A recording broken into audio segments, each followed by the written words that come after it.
a nivel electoral. Tenemos ahí no digo en línea porque en realidad está por streaming ahí la docente y precandidata a concejal por el Frente de Izquierda aquí en Morón, Jorgelina Esteche. Bueno, espero que la puedan ver y escuchar también como nosotros. Jorgelina, buen día, ¿cómo te va? Hola, buen día Darío, ¿cómo andás? Muy bien, bueno, oír se oye perfecto, Jorgelina, gracias por estar ahí. Genial. Bien, bueno, primero que nada, lo mismo que le hemos preguntado a otros dirigentes también de izquierda. Este año van a una interna, está por un lado lo que era el FIT histórico con el PTS, que es tu partido, el PO y la izquierda socialista, pero en este caso van a una interna con el MST. La interna es estrategia, es porque no se ponen de acuerdo, da lo mismo porque en definitiva en noviembre van a ir con una lista unificada. ¿Cómo lo explicarías vos? Primero, destacar y reivindicar que hemos peleado mucho y hemos conquistado el avance de la unidad de la izquierda. Imagínate que en estas últimas elecciones del 2019 justamente se termina de sumar el MST al Frente de Izquierda que nosotros veníamos hace años impulsando con el Partido Obrero y con Izquierda Socialista. Entonces, en ese sentido, nosotros siempre reivindicamos que, como decíamos, peleamos por el conjunto de la unidad de la izquierda, sobre todo en este contexto, ¿no?, de crisis sanitaria, social y económica, y representando obviamente el 80% de la fuerza del voto a la izquierda en estos últimos años. Entonces, para nosotros eso es un paso importante. Y bueno, los compañeros del MST definieron ir a las PASO, que era una de las probabilidades. Incluso nosotros, cuando planteábamos que el resto de las organizaciones se sumaran a la posibilidad de unificar a la izquierda, estaba prevista la posibilidad de las PASO en el caso de no llegar a acuerdos desde el punto de vista ya sea de la cantidad de tiempo de rotación de cargos, ya sea desde el punto de vista de la ubicación de las candidaturas y demás. Y bueno, es el camino que eligieron los compañeros del MST en el caso dentro de unas PASO del Frente de Izquierda, Unidad y los Trabajadores. Ahora bien, nosotros creemos que, bueno, por lo menos desde la lista 1A, Unidad de la Izquierda, encabezada por Nicolás del Caño y Romina del Pla, desde ya creemos bueno, que es una lista bastante importante y contundente, que es justamente los principales quizás representantes en estos últimos años, ¿no?, que muchos nos reivindican por haber conquistado las bancas que conquistamos y siempre las pusimos a disposición de la organización y de la lucha de los trabajadores, y nos parece que, bueno, hay que seguir fortaleciendo esa perspectiva, bueno, más allá que después de noviembre iremos en una lista común con el MSD. Uh-huh.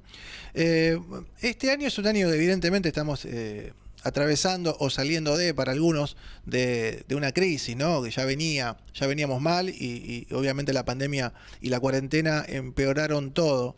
¿Crees que es un año donde la izquierda puede captar ese voto o voto castigo o voto de gente que se vio defraudada por este gobierno?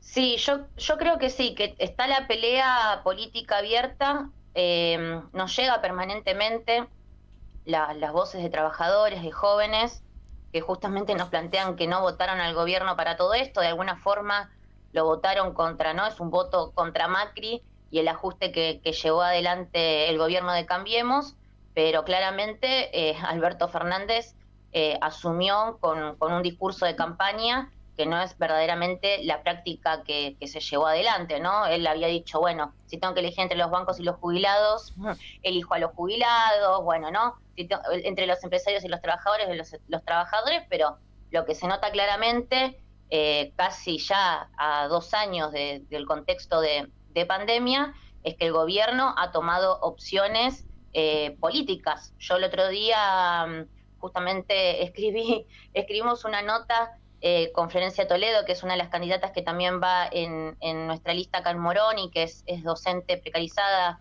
Ambas vamos, bueno, yo obviamente candidata a primer concejal, pero denunciábamos un poco en una nota que escribimos para La Izquierda Diario porque habíamos escuchado la entrevista que justamente ustedes hicieron a Leticia Guerrero, ¿no? Sí. Eh, por esta radio. Y vos, Darío, me acuerdo que le preguntabas sobre un flagelo que está a simple vista, que es la situación que ves en la calle de Morón, con la situación del avance de la desocupación, la precarización del trabajo. Justamente nosotros, o sea, si hay algo que escuchás todos los días es gente que se quedó sin trabajo. Bueno, la otra vez intercambiando con una de las trabajadoras feriantes de la Plaza de la Cultura, nos decía que bueno, que su mamá y su papá se habían quedado sin trabajo, que ella era una paciente de riesgo, que se había quedado sin trabajo porque el patrón cobró el ATP, pero los dejaron igual en la calle, y que el último recurso que tenía era salir a vender lo que tenía en la casa en un puesto en la plaza. Eso te puedo dar un ejemplo, pero después está la situación de la propia juventud ultra precarizada. Morón se caracteriza por ser un centro comercial donde toda la juventud sub-25 está detrás, ¿no?, de cada mostrador, atendiendo todos los días a cientos de personas y demás en condiciones ultra precarias. Son jóvenes que cobran, no sé, 30.000 pesos por mes. Es una locura cuando se está planteando que la canasta sale casi 100.000 pesos. Entonces, esa gente está viviendo en carne propia lo que es el ajuste. Y yo le escuchaba a Leticia Guerrero porque me parecía que hacía bastante hincapié, ¿no?, en la cuestión de, bueno, los empresarios, la responsabilidad del sector privado, el contexto de la pandemia y la herencia recibida. Pero me daba la sensación, primero, como si ellos, ¿no?, desde el 2002, Nuevo Encuentro y el Frente de Todos no fuera gobierno en el distrito, y segundo, como si ellos no fueran absolutamente también responsables de las medidas que se toman, porque lo único que se vio en este año y medio es, como decimos nosotros, o como dice muchas veces Nicolás del Caño, es blando con los empresarios y ajuste para el pueblo trabajador. Yo creo que esta semana incluso sobraron ejemplos.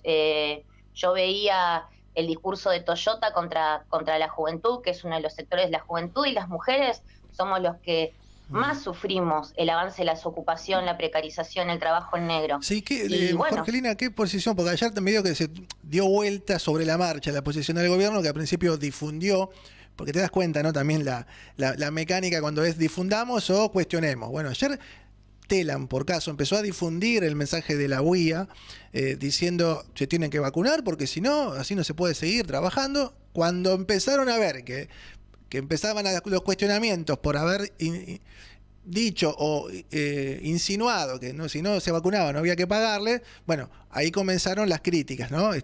Sobre todo de los dirigentes de extracción gremial. ¿Qué posición tenés vos respecto al tema vacuna? Porque ustedes ya tenían una posición tomada, obviamente, que es la de, che, vacunen. Pero de la gente que no se quiere vacunar, ¿qué posición tenés? No, mira, lo primero que hay que decir, lo más preocupante, es que claramente la UIA siempre busca una excusa para despedir trabajadores. O sea, que salgan los empresarios con este planteo, desde ya es todo un mensaje político.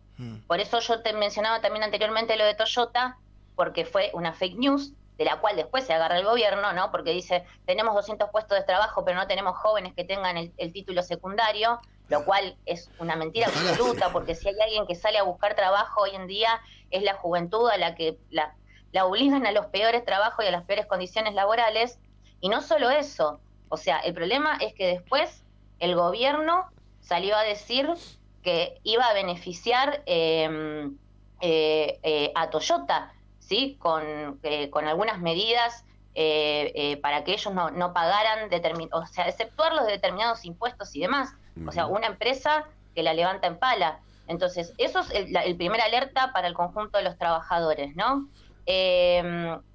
Los sindicatos tuvieron que salir de sus cómodos sillones, porque si hay alguien que no decía absolutamente nada y no tomó ninguna medida ni de asambleas ni de medida de fuerzas, fueron los sindicatos en este año y medio de despidos, de avance y de ataques por parte de los empresarios. Medio que la situación los obligó a tener que salir a responder a semejante ataque. Ahora, particularmente por la situación de las vacunas, desde ya, nosotros una de las cosas que principales pedimos fue la liberación de las patentes, porque hasta el día de hoy igual sigue sin resolverse que el conjunto de la población tenga las 2 dosis de las vacunas. Entonces hay una problemática que de alguna forma sigue abierta. Entonces nuestro reclamo por el acceso a la vacunación del conjunto de la población sigue de pie, más allá que obviamente la cuestión es que de alguna forma es optativa. la medida de vacunarse. Ahora, incluso tendrían que ser los propios trabajadores y a través, supuestamente, de sus representantes sindicales quienes se tendrían que organizar, intercambiar en asamblea y demás, y desde ahí también decidir y reflexionar sobre lo que implica el acceso desde ya a la vacunación. Ahora, el problema es que esto es una bravuconada de los empresarios contra los trabajadores. Y no me parece loco porque, insisto, vos imaginate, el gobierno le dijo a Roca, no vas a despedir. Roca despidió. Vicentín, ya sabemos lo que pasó, el gobierno amenazó, retrocedió. Yo insisto el ejemplo de esta semana de Toyota, porque me parece brutal desde el punto de vista de que el gobierno se suma a esa fake news y después incluso los condecoran con medidas a favor de los empresarios. Entonces, a mí lo que me parece importante y que por lo menos venimos planteando desde la izquierda, porque la desocupación y la precarización del trabajo es un flagelo, es la necesidad justamente de avanzar en una medida que es atacar las condiciones de precarización y desocupación, que es el reparto de las horas de trabajo. Trabajar 6 horas de trabajo, trabajar todos, es decir, que con esas horas laborales se puedan repartir entre ocupados y desocupados, o sea, sería una vía para apuntar a un padecimiento brutal que se está viviendo, porque los índices, insisto, siguen creciendo de desocupación en Argentina, y desde ya, como nosotros planteamos, sin tocar, o sea, sin reducción del salario, con salarios igual a la canasta familiar, ¿sí? O sea, es parte de dar una respuesta también, no solo a esta problemática, sino porque claramente cuando escuchás a los empresarios, a viva voz lo que están pidiendo es avanzar con una reforma laboral, y lamentablemente no hay medidas que en realidad se esté llevando adelante por parte de este gobierno que le pare la pelota a los empresarios. Incluso yo, dos detalles más que me parecen importantísimos. Por un lado, las propias declaraciones del gobierno a través de CULFA, que descartó, ¿no?, que el gobierno nacional esté pensando, por ejemplo, el debate de la reducción de las horas de trabajo, porque encima salió a decir que en Argentina acá no hay largas jornadas laborales, lo cual me parece una tomada de pelo para miles de trabajadores, porque las dos caras de la moneda es que tenés miles de trabajadores trabajando hasta 12 horas todos los días para poder llegar a fin de mes, porque no te alcanza el salario, trabajadores que tienen que hacer horas extras, que no pueden estar con su familia, que no pueden disfrutar de otra cosa porque tienen que vivir adentro de una fábrica, ¿sí?, trabajando, y del otro lado, miles sin acceso al trabajo. Entonces, lo de CULFAS es brutal, porque no solo Argentina tiene una de las jornadas más extensas, sino que también es a costa de reventar a los trabajadores.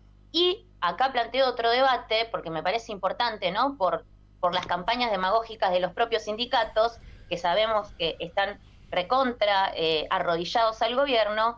O sea, los diputados que están hablando ahora de un supuesto proyecto de reducción de horas de trabajo, la verdad es que tendrían que dejar de hacer esa campaña, porque el propio gobierno al cual ellos representan están diciendo que eso no va a ser un debate del gobierno nacional. Bien. Entonces, Sí, ahí me parece importantísimo, lo veo difícil. Porque... ¿Cómo? No, que lo veo difícil que eso entre, digamos, a nivel sindical, porque no explicarle, si eso implica una reducción de trabajo de horas, no sería nada. Si implica una reducción salarial, y bueno, la gente que está en blanco va a poner el grito en el cielo, ¿no?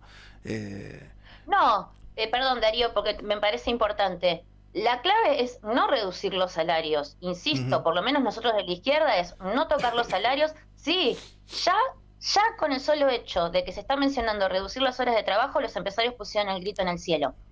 Entonces, justamente, no solo Yasky, Palazzo, que hablan de la reducción solamente de las horas de trabajo y no plantean que tienen que ser repartidas entre todos los trabajadores para atacar el conjunto de la desocupación, que no plantean justamente no tocar los salarios y demás.